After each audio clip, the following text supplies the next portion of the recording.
Formula One can make money from a Grand Prix before a single fan buys a ticket. The city may pay for the right to host it. A broadcaster pays for the right to show it. Global brands pay to wrap their names around it. Wealthy guests pay for hospitality above the garages. Then, after almost everyone around the race has paid into the system, Formula One shares part of the money with the teams that create the spectacle. In 2025, this machine produced $3.873 billion of revenue. But the strangest thing about that number is what Formula One is actually selling. It does not manufacture the Ferrari, the Mercedes, or the McLaren. It does not employ the drivers who race those cars. At most events, it does not even own the circuit or sell the ordinary grandstand tickets. Formula One sells something more powerful: controlled access to the championship itself. To understand that control, separate two organizations that viewers often blend together. The FA is the governing body. It writes and enforces sporting, technical, safety, and financial regulations.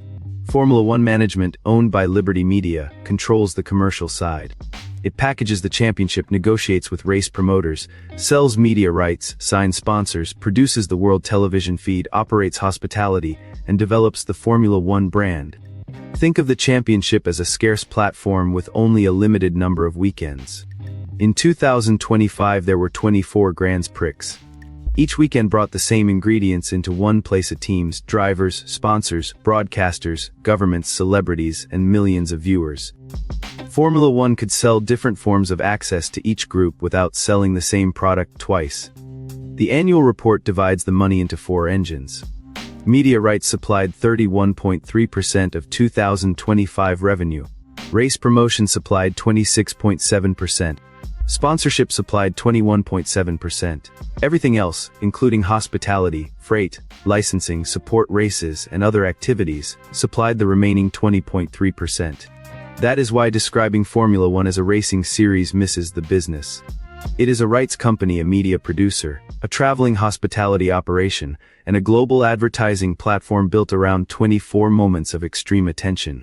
That mix also reduces dependence on any one customer.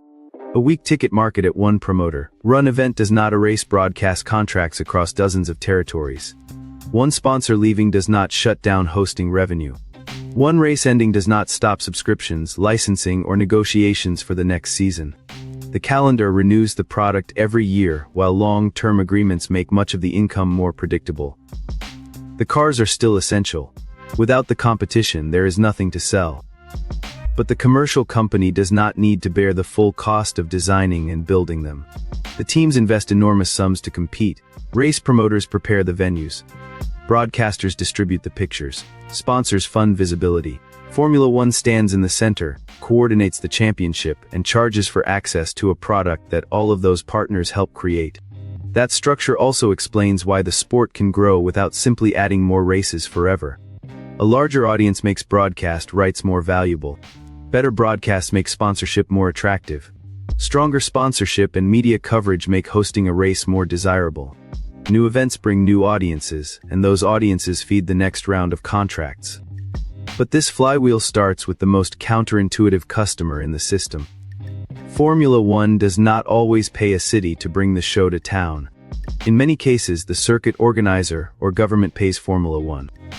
To see why anyone would spend that kind of money for one weekend of racing, we have to follow the first revenue engine, the price of putting a country on the calendar. Every Formula One race begins with a scarce piece of permission, the right to host an official Grand Prix. Formula One grants that right to a promoter. The promoter might be a circuit owner, an automobile club, a specialist event company, or a government-backed organization. In return, the promoter agrees to stage the event and pay Formula One under a multi-year contract. Liberty Media says an initial race promotion agreement normally lasts 3 to 7 years. Many contracts do not stay flat. Their fees rise with inflation or with fixed annual increases that can reach 5%. That creates something investors love: a contracted revenue that can grow before another seat is sold. The promoter then tries to build its own business around the weekend. It can sell grandstand tickets, general admission, food, local sponsorships, and some hospitality. But it also carries the local risk. The venue needs barriers, marshals, security, transport, temporary structures, medical services staff, and an operation capable of hosting a global television event. If the crowd disappoints or costs rise, Formula One may still receive the contracted payment while the promoter absorbs the pressure. Why accept that deal? Because a Grand Prix is sold as more than a sporting event. It is a tourism campaign broadcast around the world. A night race can turn a skyline into an advertisement. A street circuit can place landmarks behind every car. Hotels fill, restaurants gain traffic, sponsors entertain clients, and political leaders get an international stage. The promoter is not only buying laps, it is buying attention for a place. This is why the calendar has become a portfolio of markets. Historic European circuits provide heritage and credibility. Events in Asia, the Middle East, and the Americas bring governments, corporate partners, and new audiences. Formula One can compare competing destinations for a limited number of dates, while promoters must decide how much global exposure is worth to them. In 2025, race promotion represented 26.7% of Formula One's total revenue. Across a $3.873 billion business, that is more than $1 billion generated primarily from the right to stage events. The exact fee for each race is commercially sensitive, so any documentary claiming one universal price is misleading. The important fact is the structure: the host normally pays the championship, then tries to recover value from the event and its wider economic impact. There is one revealing exception.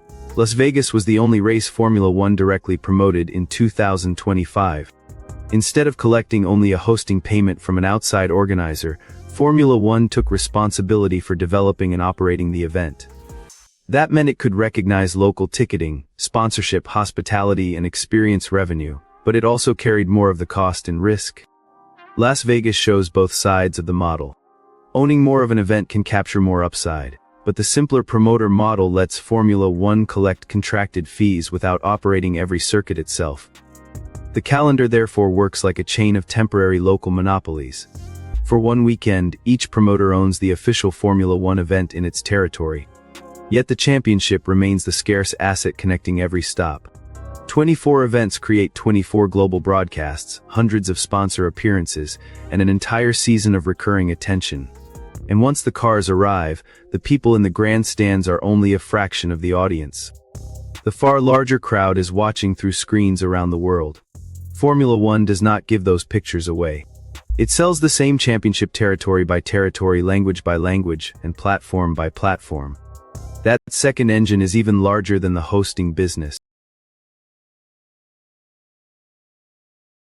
The television image of Formula One looks effortless: 5 red lights, 22 cars in 2026, live timing, radio messages, replays, graphics, and cameras moving between battles at more than 300 kilometers an hour. Behind that image is a centralized media product that Formula One can license around the world. In 2025, media rights were the largest disclosed revenue stream, representing 31.3% of total Formula One revenue. The company held more than 50 broadcast agreements worldwide. Networks and platforms bought defined rights for particular countries, regions, languages, and forms of coverage. Those packages could include practice, qualifying races, highlights, replays, digital services, radio, and access to archive footage. This is a remarkably efficient product. The same race is created once, then sold into many territories. A broadcaster in Britain is not buying the physical event. It is buying exclusivity or access for its audience. Another broadcaster can buy a different territory. Formula One can also sell directly to consumers through F1 TV in available markets. Each new viewer strengthens the audience that sponsors want, while each stronger broadcast deal raises the value of remaining visible on the calendar. The contracts are valuable because live sport resists one of television's biggest problems. Viewers may delay a drama or skip an ordinary program, but a race loses much of its value once the result is known. That urgency keeps fans watching together. It creates appointment viewing, recurring subscriptions, and advertising inventory around 24 weekends.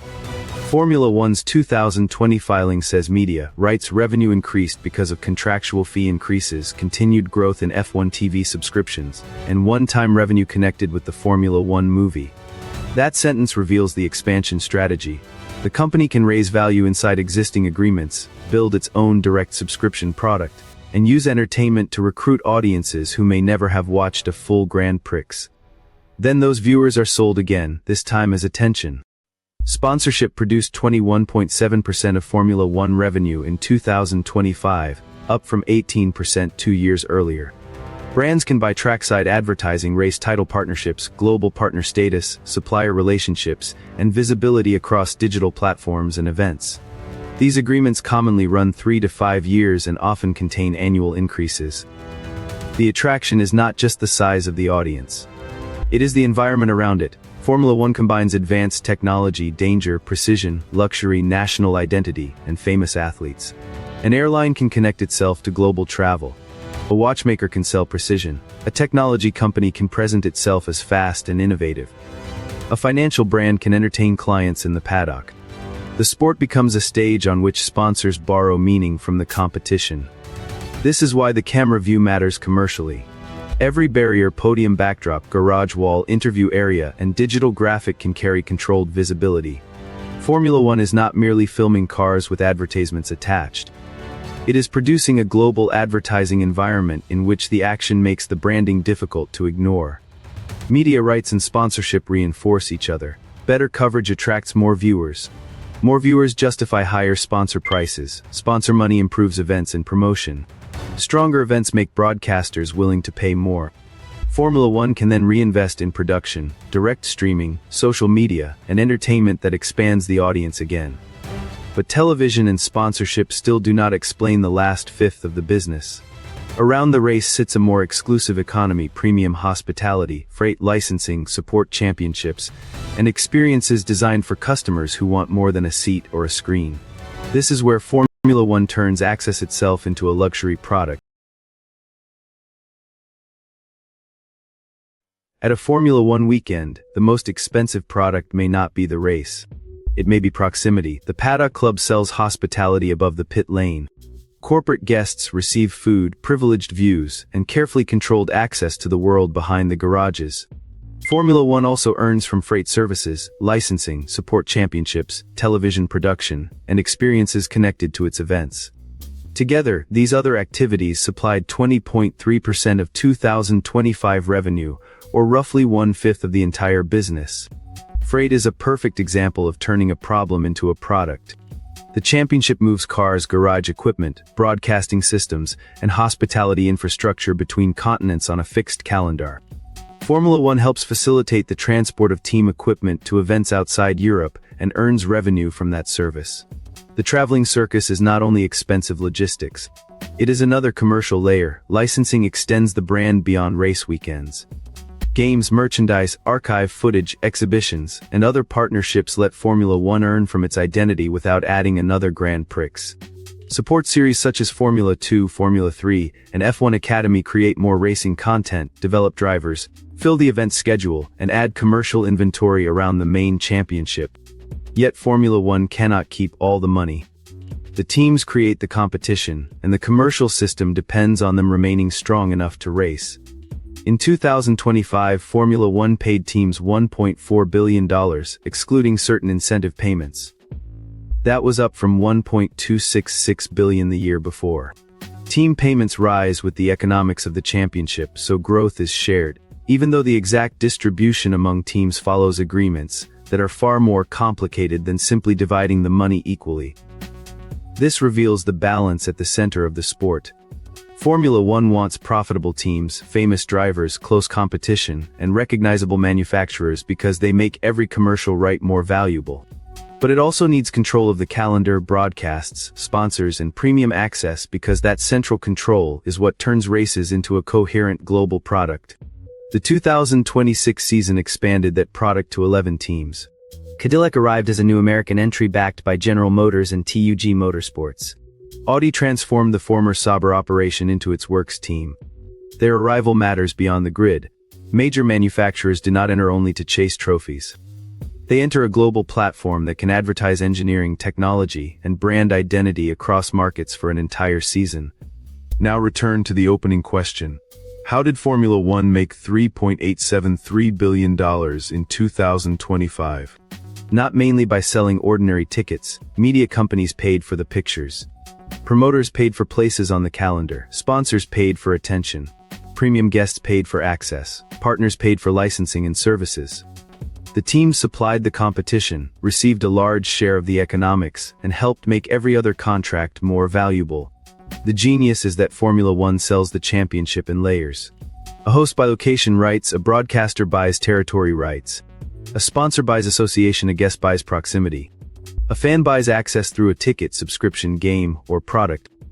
Each customer sees a different product, but all of them are paying for the same scarce asset, a place near the world's most valuable racing championship.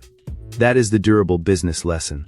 The strongest platform does not always manufacture everything inside it. It controls the rules of access, gathers participants who need one another, and creates an event none of them can reproduce alone. The race lasts 2 hours. The contracts around it can run for years, rise automatically, and be sold across the world before the lights even go out. Formula One looks like 22 cars fighting for the first corner. The business is everyone else fighting for the right to stand around them.